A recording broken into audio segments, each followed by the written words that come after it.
question you got to be asking yourself is, do you feel lucky or do you punk? See, my mule here, he didn't get it. You would apologize like I know you're going to. You might be able to convince him that you really didn't mean it. I think it's nice you laughing. My mule doesn't like people laughing. It's the crazy idea you're laughing at him. That man has rights. Well, I'm all broken up about that man's rights. That's good.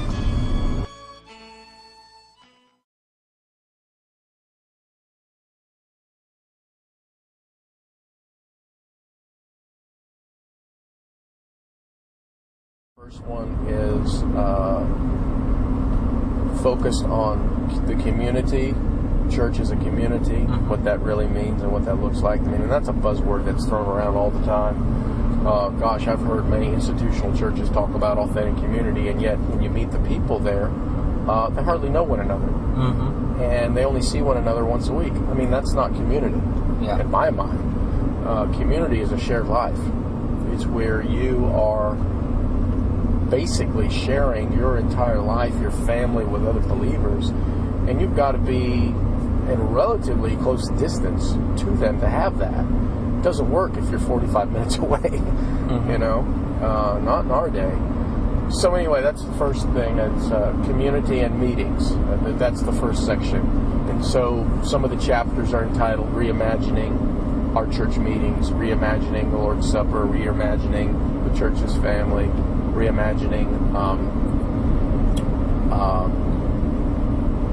God's eternal purpose is one of the chapters. And then the second section is about leadership and accountability. And there we talk about the leadership in the first century church and applying principles to our time. Reimagining leadership, reimagining accountability, reimagining spiritual authority, reimagining submission. And we're rethinking all of it in the book. And in light of two things, one, the New Testament, and two, the Trinity. Because I believe that the church flows out of the relationship between the Father, Son, and Spirit in the Godhead. It's an outflow, it's an extension of that onto the earth. And each chapter discusses this from a scriptural point of view. It also roots it in the Trinity. Then it also gives stories, anecdotes, from my experience in living in organic church life in our time, in our day, and to try to give it more of a concrete flavor. And then there are questions after each chapter that provoke discussion among the readers. So I'm excited about it because it's the first constructive piece after pagan Christianity, and other books will follow as well. But your intention with pagan Christianity really was for it to not really give a lot of answers, but to kind of ask questions. That's really the main intention. I think a lot of people make points and then ask questions on the heels of those. Yeah, I mean, most people miss that on the cover. There's a question mark after. Absolutely.